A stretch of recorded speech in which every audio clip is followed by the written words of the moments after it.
Bonjour les élèves. Aujourd'hui, nous allons parler des adjectifs au pluriel. On a des adjectifs au singulier qui se changent au pluriel quand on met un S. On ajoute le S. Par exemple, grand, big, rangé, arrange, petit, small. Alors, grand avec S, rangé avec S, seulement on ajoute un S. Mais les adjectifs qui se terminent avec E, A, U, pour les transformer au pluriel, on doit mettre un X.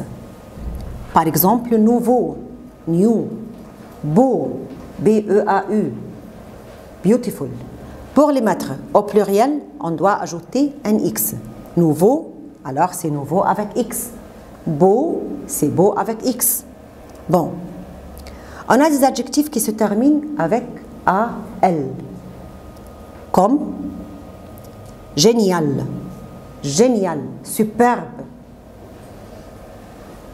Pour transformer génial au pluriel, on doit mettre A-U-X à la place de A-L.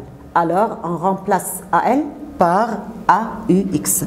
Bon, génial, ça sera géniaux. Et comme ça, on a des adjectifs qu'on ajoute E, comme grand, petit, rangé, content. On a des adjectifs qu'on ajoute un X, comme nouveau, new, beau, beautiful.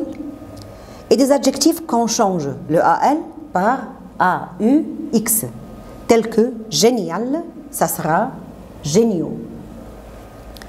On a maintenant des adjectifs qui ne changent pas, ni au masculin, ni au féminin, ni au singulier, ni au pluriel.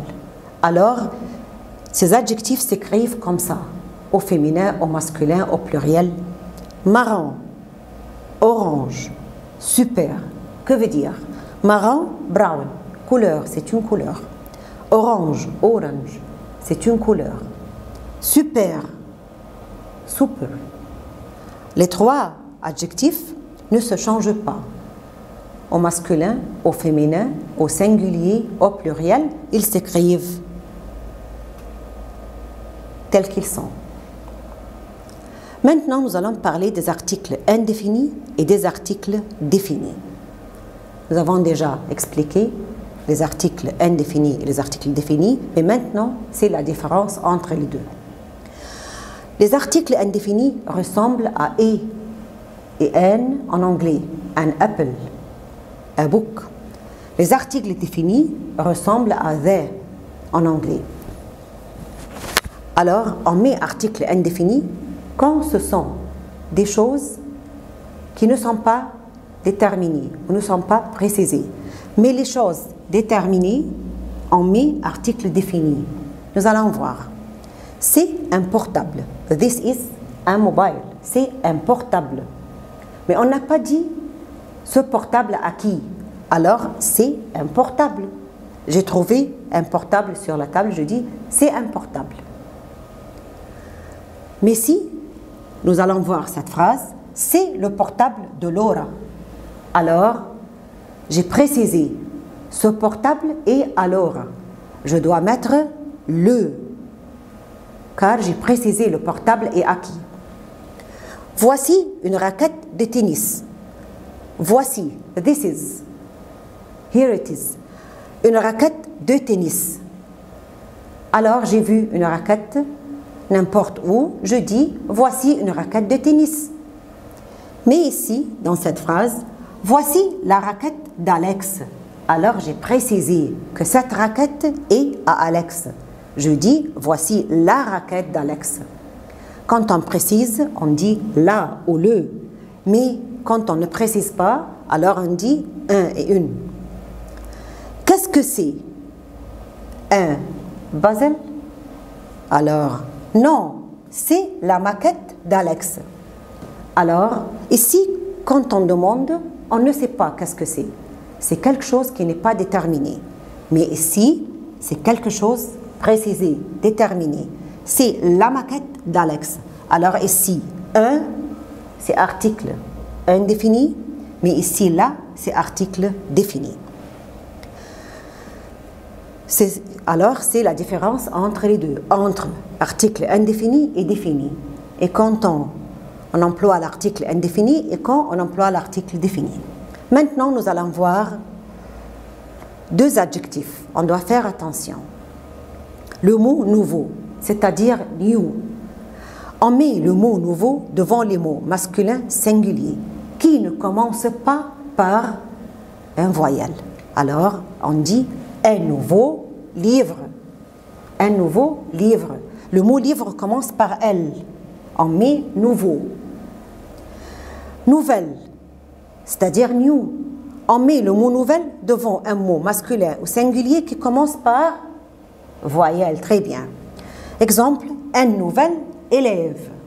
Alors, le mot élève, c'est singulier masculin qui commence par E. E est un voyelle. Alors, un nouvel élève. Nouvelle, féminin, singulier. Ici, c'est pour le masculin singulier, new, mais qui ne commence pas par voyelle. Nouvelle, c'est masculin singulier qui commence par, très bien, voyelle. Mais le mot nouvelle, l'adjectif nouvelle, c'est pour le féminin singulier. Soit avec voyelle ou pas. Alors on dit une nouvelle règle. Une nouvelle règle. On peut dire une nouvelle élève. Pour le mot élève, c'est-à-dire élève, c'est une fille. Alors on dit une nouvelle élève, une nouvelle règle. Car nouvelle, c'est un mot qui vient avant le mot féminin, singulier. Maintenant, beau et belle, c'est la même chose. Beau, c'est-à-dire beautiful. Beau pour le masculin singulier, qui ne commence pas par voyelle. Un beau sac. Belle, beautiful. Mais pour le masculin singulier, qui commence par un A, c'est-à-dire voyelle. Un bel autobus. Belle, double L-E, c'est pour le féminin singulier qui commence ou ne commence pas par voyelle. Une belle trousse, T. Une belle amie, A. Alors, nous devons faire attention à ces mots. Maintenant, l'interrogation. On a où, where. Où est le sac? On peut dire aussi où le sac est. Et on peut dire aussi le sac est où. Alors, le mot où, c'est-à-dire where. On peut commencer la phrase par où et on peut terminer la phrase par où. C'est la même. La réponse, le sac est dans la chambre. Le sac est dans la chambre. Alors, c'est le lieu. Quand on dit où, on doit dire dans la réponse le lieu ou la place de la chose. Que et qu'est-ce que et quoi? Quelle est la différence? Les trois mots, ce sont what. Alors, quelle est la différence? Qu'est-ce que? On dit qu'est-ce que et la phrase doit se mettre dans l'ordre. Qu'est-ce que c'est? Qu'est-ce que Mona fait? Après qu'est-ce que, on met Mona, le sujet, ensuite le verbe. Que fait Mona? Quand on met le mot que, what, c'est la même chose, mais que, après que, on peut avoir le verbe. Que fait Mona? C'est-à-dire, on met que, ensuite le verbe, ensuite le sujet, Mona. Mais on ne peut pas faire comme ça avec qu'est-ce que. Avec qu'est-ce qu'on doit mettre le sujet, ensuite le verbe. C'est-à-dire, la phrase est en ordre. Bon, avec le mot quoi. Le mot quoi peut être à la fin de la phrase. C'est quoi? À la fin de la phrase. Mona fait quoi? Aussi, on peut mettre quoi après une préposition. C'est-à-dire, je peux dire en quoi est la jupe? Alors on dit la jupe est en coton. C'est-à-dire le mot quoi. Ça veut dire what. Mais on peut mettre quoi à la fin de la phrase? C'est quoi? On peut mettre quoi à la fin de la phrase ici? Mona fait quoi après le verbe? On peut mettre quoi après une préposition? En quoi est la jupe?